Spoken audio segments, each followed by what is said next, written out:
So I get to talk to you guys about push periods. And push periods are a pretty big component to what we do in Cutco. But I want to talk a little bit about mindset just around push periods, what they are, how I think somebody could look at them.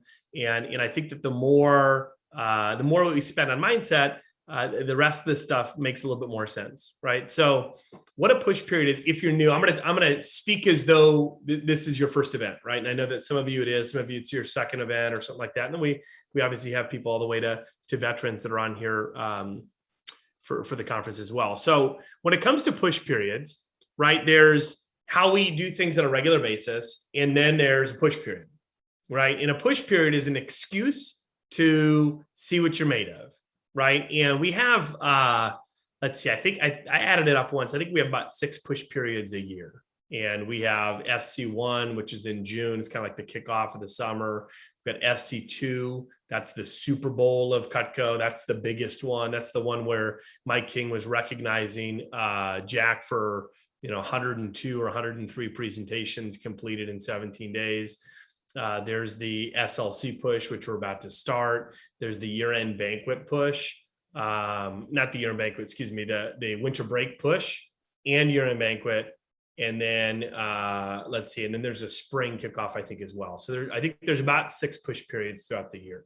So this is a skill that I think it makes a lot of sense to get good at. And I think that you can also apply this to other areas of your life.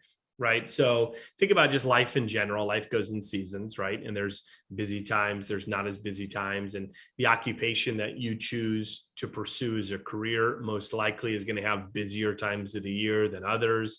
And one of the things I think that's important for somebody to understand is that, think about driving, right? We have, anybody know what an au pair is? An au pair is where somebody who, kind of lives with you, like a live-in nanny from another country, right? So we just had an au pair show up to help with our kids and whatnot for a year. And she moved in on August 10th from Venezuela.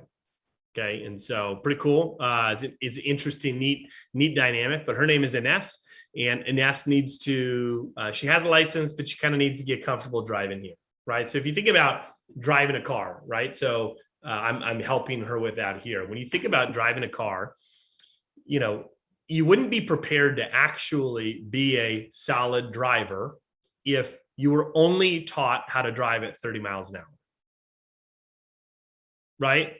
You'd be ill prepared for when you need to get on the highway, or, when there's a bunch of traffic or busy streets. And so when we practice driving, there's hey, here's how it normally is. But then once in a while, it's this. I remember growing up in a smaller town and learning how to drive there. And then my parents were, well, hey, I don't know, driving in Milwaukee, that's a big deal, right? Because it's different. It's more intense.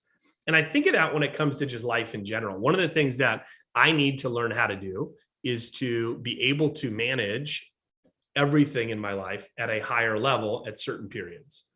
Okay. And this could be a busy period of my wife's life where there's extra family stuff that comes onto my plate and I've got to be able to figure it all out. And so my point in saying this is life doesn't move at the same speed all the time. And so I talk a lot in our division about the concept of chosen growth or forced growth. Okay. And so again, the very simple explanation of this, and I'm going to get to some actionable, how do I actually sell more Cutco during the push period? But I think this stuff does matter. When it comes to forced growth versus chosen growth, forced growth is it's when life happens to you and then you grow as a result of it. Right. And so that's the normal path throughout life. I go to school, I learn how to be a student by being a student. Right. When I graduate, and then I'm on my own to learn how to manage my money because I have to manage my money. Right. And so that's the normal path that people go through, but that can be stressful because you're in it and you can't get out of it. Right. Chosen growth is saying, hey, I know that I aspire for more in life. I know I aspire to have a lot on my plate. Right. If you're like me, when I was, not everybody's a student, but when I was learning how to sell Cutco, I was a student. And when I was 18, 19, 20 years old, what did I think about myself in the future? I thought, you know what, it's going to be exciting. I'm going to be really successful in whatever business venture or vocation I choose. I also know that I'm going to have a really awesome, exciting marriage.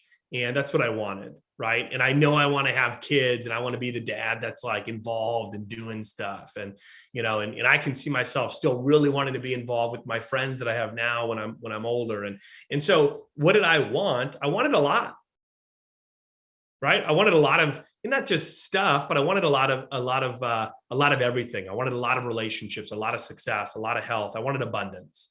And so if I wanted those things, it should be obvious to understand that the people that have those probably are more equipped to handle it than I was as an 18, 19, 20-year-old. Well, how do you get there? How do you get from here to here? And it's through testing yourself, through choosing growth when you don't have to. I love how Jack said it's separation season, right? There's not a better time to separate yourself when others aren't, right? That's the idea of separating. And when it comes to, and life isn't about you versus others, but it's the separation of what can you do? What kind of gains can you make? And what I love about push period, our company, Vector Marketing, constructs these push periods. They're just made up, right? It's a 2-week, 2.5 week, 1 week, 3 week, whatever. It's a sales contest, and it's an opportunity for you and others to go for it, see what they're made of for a certain period of time. What's great about there is there's a defined start and end, right? Well, in life, right? When growth is forced on you, you don't get to pick the end. So when I run training, I talk about this, right? Let's say there's a lot going on for me work-wise. I don't have, this isn't right, but I don't have the ability to say, hey, you know what, my kids, I'm really stressed with work. It's a busy season. If you just don't mind, I'm just going to not parent for 3-4 weeks till I get through this. And then I'd love to be your dad again. Right. I can't just choose to take something off my plate. I can't tell my wife hey, I'm really stressed with everything. So, if you could just, not need anything from me, right. Or really not want to connect with me for a month, that'd be great. It's that kind of stuff doesn't happen. So when growth is chosen, I can see the start and the finish. And that's what a push period is. And so it's how we look at things that matter. Because when we look at it as this is a gift, anytime there's a push period, there's a gift. Now you could make your own push period whatever you want. You could say, I'm going to push from this date to this date. Nobody else needs to push. That's great. But I do find that it's easier to do something when other people are doing it, right? It's that social element to it. And so when it comes to running a race, running a marathon, doing whatever, not everybody is wired like Alex Funk to be able to run a marathon on a treadmill by themselves, right? Usually when it comes to a race, you want to be around other people because that's motivating you to keep you rolling. That's what this push period is. So this push period that we're about to go through, right? It starts, let me give you the dates, make sure that you're all good with this, right? The dates are September 16th to October 4th. There's a handout. Feel free to drop it in there, Jen, or whoever that's got some of this information on there. It's a 19-day push. Starts next Thursday. Okay? And so I think if I'm going to go through some just generic things on push periods that would apply to this push. My reservation. Oh, everybody all good? All right. Somebody's still unmuted. There we go.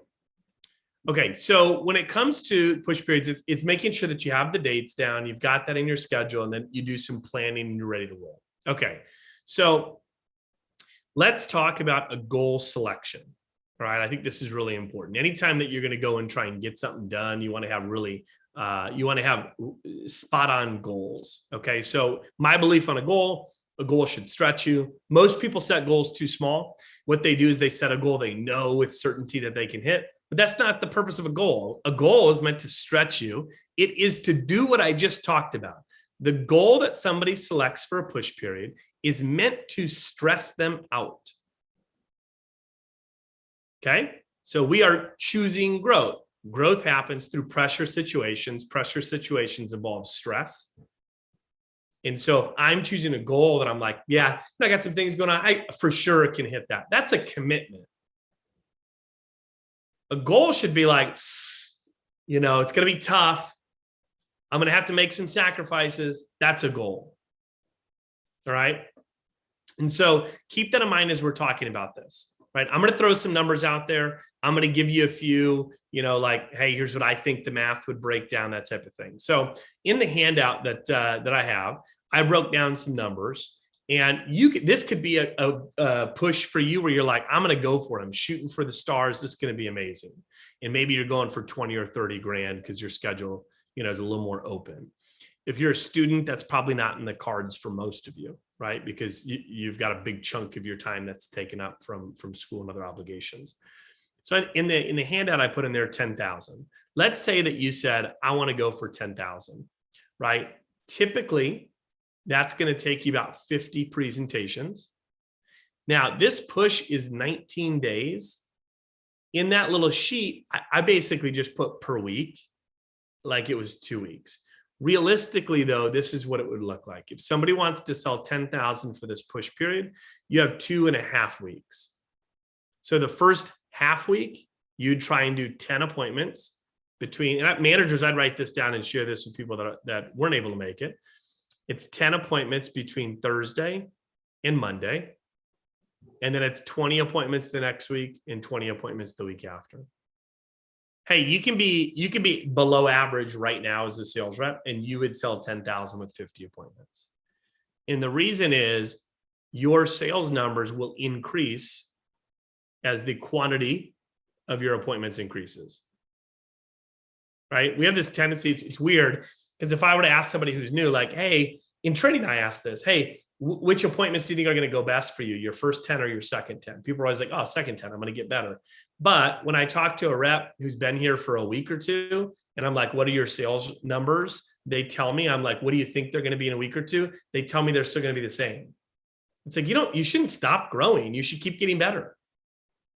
As long as you're engaged in that process, which we're going to talk about here in a second, right? So 10,000 will get you 50, would take about 50 appointments. And in my opinion, that would probably take you 150 names and numbers to start your push with. Okay. So write that down, the 150. The number, kind of the level right below that is 7,500.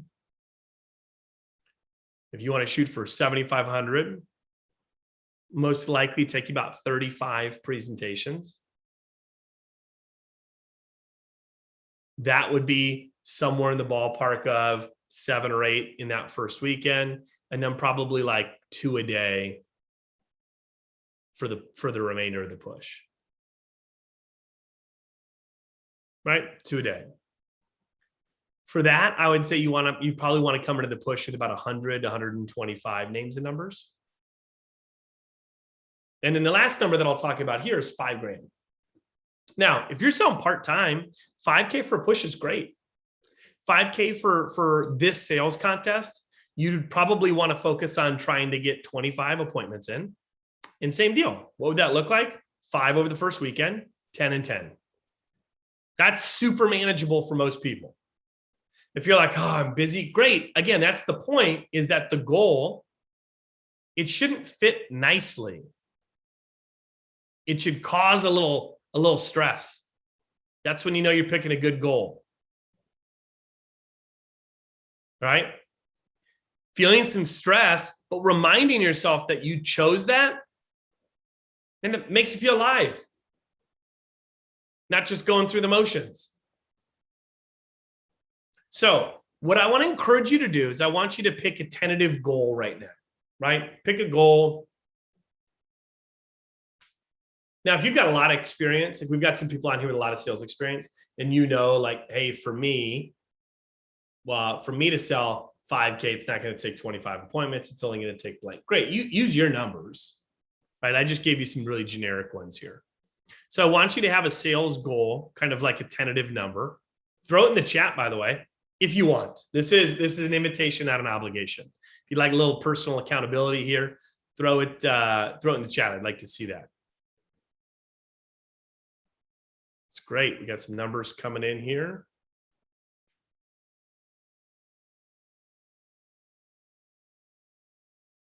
Throw those sales numbers in there. Thank you, Justine. Elise, awesome. Aiden, didn't see at the beginning. Love seeing you on here, Aiden.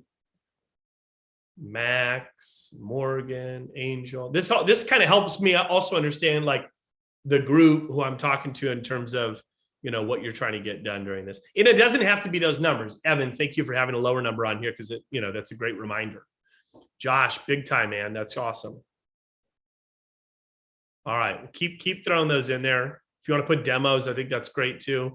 All right. So let's talk a little bit about this. Now, when it comes to a push period, the most important thing associated with this goal is what you're trying to gain from this. So in your notes, I need you to take your pen, your fingers, do your little type in, whatever you're doing. And I need you to write out, what would this get for you? What would you get? Right. So if you sold, well, Patrick Moore just put 20,000 on there. If he's trying to sell 20,000 bucks, he's going to earn, I know, he's going to earn 50% because of how long he's been here, but he's going to earn $10,000. What would that do for you? Right. I saw Josh Johnson on here said 10,000. So I want you to list out, what would that mean for you? What would you get? Chambi, who's, Chambi sounds like he's crushing it lately. Chambi is $20,000 on here. So Chambi, write down, I'd hit my next promotion, maybe my next 2 promotions. What else would that get you? Would you put you in the race for the scholarship? Would it make it that much easier? One of the things that I would say is, for many of you, this could be practice for your winter break push, where there's an actual vacation on the line. Anybody interested in going on the winter break trip? Right? Well, depending on what happens with travel stuff and all that, if you're somebody who wants to go on that and you want to take that seriously, I would use this as a little trial option, a little spring training. But you got to write some things down in terms of why. What am I going to gain from this? That comes in handy when you're stressed.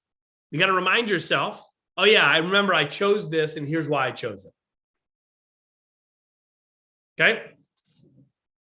Next thing I need you to write down, this is really important, is you have to share that number with as many people as possible. I need you to share your goals with as many people as possible. The most important person that you share it with is your manager. They're your coach. They got to know.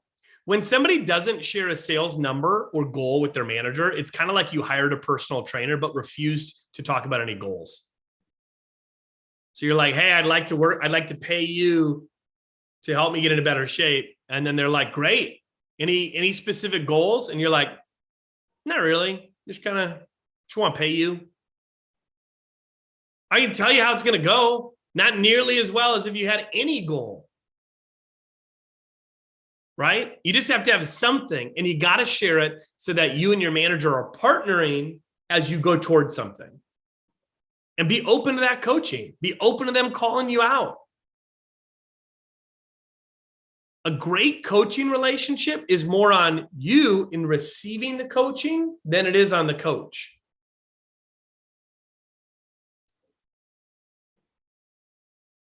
All right, let's talk about setting your push up the right way. Okay, so you got a goal, right? Let's fast forward here. You got a goal. You shared it with your manager, maybe some other people that are important to you in your life.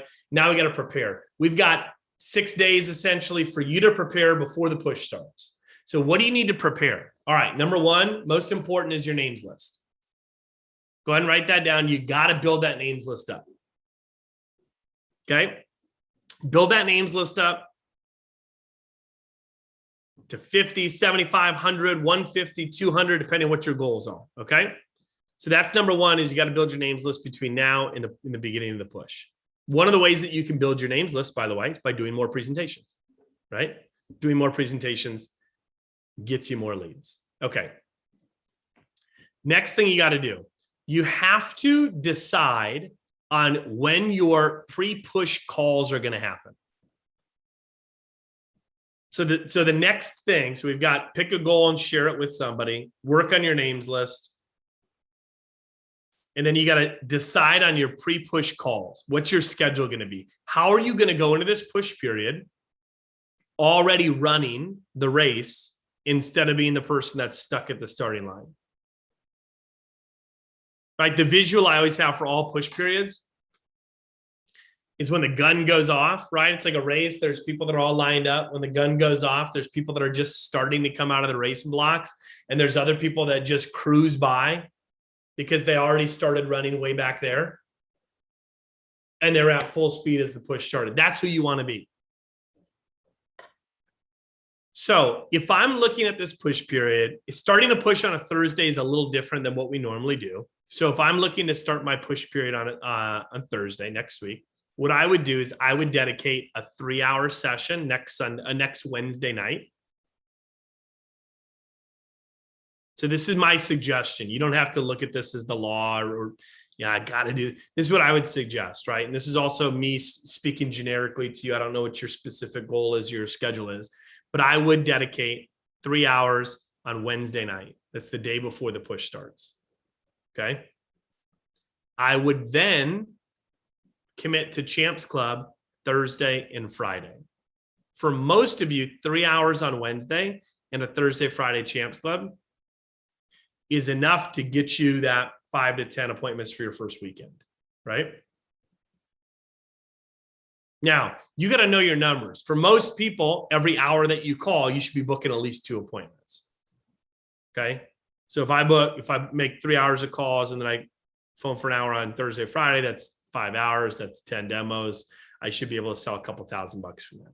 All right. Then you've got to nail your Sunday nights. So go ahead and write down September 19th. Same deal. It's got to be 6 to 9.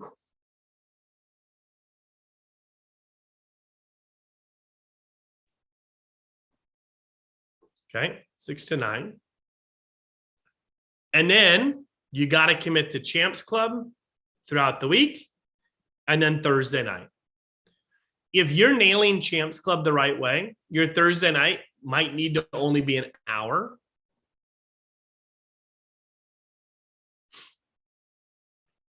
But this is the way I'd be looking at setting up my push period. Anybody who's trying to go for 10,000 for the push, you probably want to plan on like what I said, the same thing for Wednesday, Thursday, Friday. But then on Sunday, you want to be looking at getting after 100 phone calls.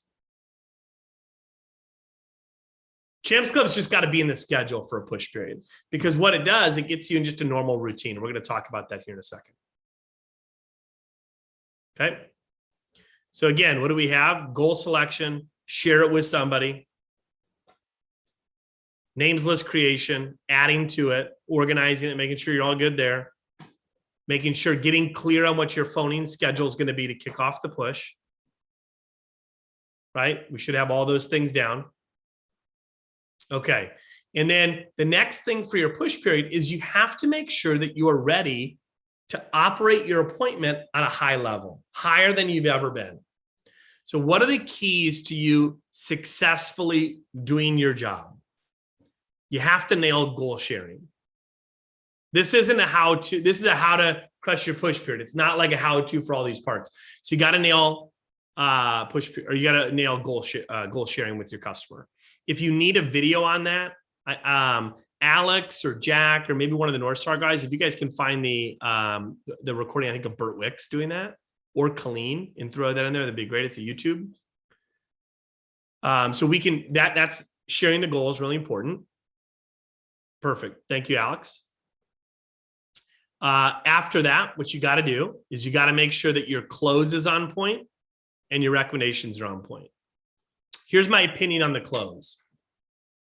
I don't really care what close you do as long as you are really good at it. Okay. So sometimes people are like, well, I got to be closing on the ultimate and all this. It's like, yeah, that's great.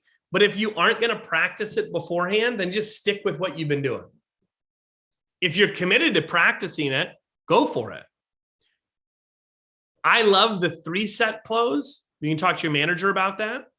That's where you basically are allowing the customer. It's like, hey, here are 3 most popular sets. The set here's for people who just love to cook, that cook all the time. This is for a family that cooks like, normal amount of time, cooks like normal things. You literally can use the word normal. And then this one here's for people like hardly ever cook 1 or 2 nights a week, right? So based on what you told me earlier, sounds like you guys cook a normal amount.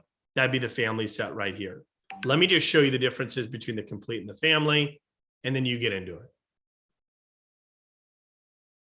Right? So that's a little kind of sample of what the 3-set close is, but it's learning what close you want to do. And then it's being great at recommendations. Let me describe what being great at recommendations is. Having it memorized. This is it. It's such low-hanging fruit. I cannot tell you how many times that somebody has worked here for a while, struggle with leads, have heard me say, memorize, memorize, memorize, memorize. And then like 2 months later, they memorize it, they get leads, and they go, God, it's awesome. I'm starting to get leads. And I'm like, well, what are you doing? And they're like, I finally memorized the rec approach. I'm like, what were you doing for 2 months? At any job, I worked at McDonald's for 4 years of high school. If my boss at McDonald's would have come over and said, hey, you know what? We've got this 8 bullet point thing we really want you to get down. It's like a new approach on how to sell Big Macs. And if you do it, if you memorize this, we're going to pay you an extra $1 an hour. I would have done it that night. I would have been like, hell yeah, $1 an hour? I'm in.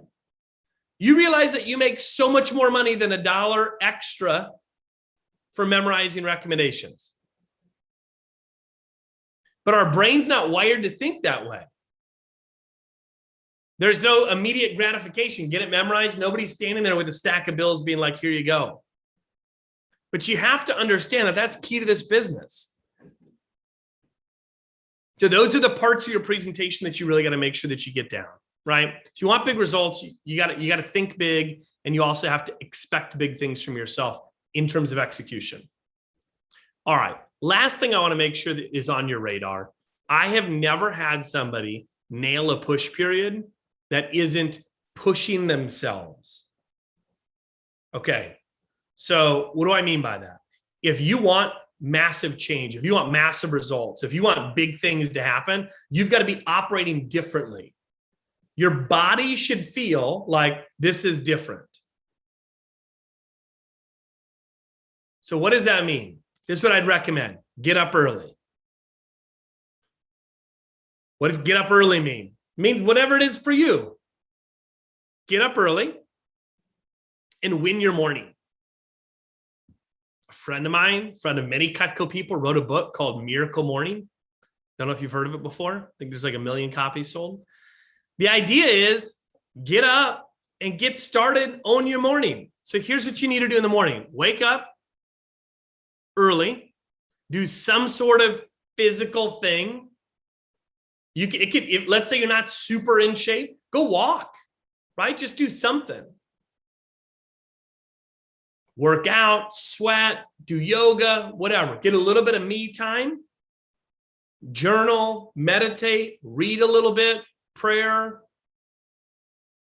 Look at your schedule, and then show up to the first thing of your day with intention and engagement. How often do you guys show up to the first thing of your day just kind of like, oh, I just got here? You guys know what I mean by that? Think about your first class of the day. You're like burst in. You're like, oh my God, thank God I made it. It feels so different when you're just like ready to go and you're just, showing up to the first thing 5-10 minutes early. Try that for the push. You will get better results. So how you start your morning matters. What you're listening to, what you're feeding yourself, that stuff matters. I want to encourage you to listen to some Vector Connect audios. I want to encourage you to listen to some Vector YouTubes. I want to encourage you to pick a podcast that motivates you. Do these things. When I'm trying to be so on point, it is all systems go. What does that mean? I'm getting up early. I'm eating healthy. I'm working out. I'm reading. So that by the time my first thing of the day, it's like I am showing up sharp, on point, in my best self. And then when I have downtime, I'm fueling myself back up. Those of you that were involved during SC2, you know what that's like, right? It's not easy to do that. But when you do that, how simple is it stepping out of your comfort zone for something when you're already getting yourself up early each morning, winning the day? This stuff matters. Your most important work relationship during the push period is PDI with your manager. They got to be your first person that you're talking to work-wise each day. You got to be checking in with them throughout. That's not for like babysitting. That's not any of that. It's to give some positive personal accountability.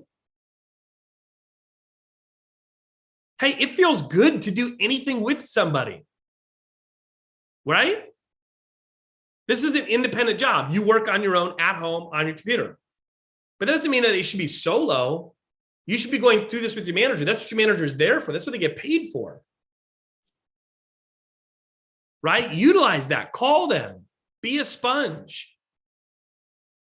Let's win this thing together. I'm rooting for everybody to have their best push for SLC than what they've had. That might not be the biggest CPO number for you, but just best push in terms of execution. All right, you got a few things on your to-do list, hopefully. Let's get after it. This is practice for the winter break push so that you maybe win yourself a trip with the rest of the Cutco peeps. All right, thanks a lot.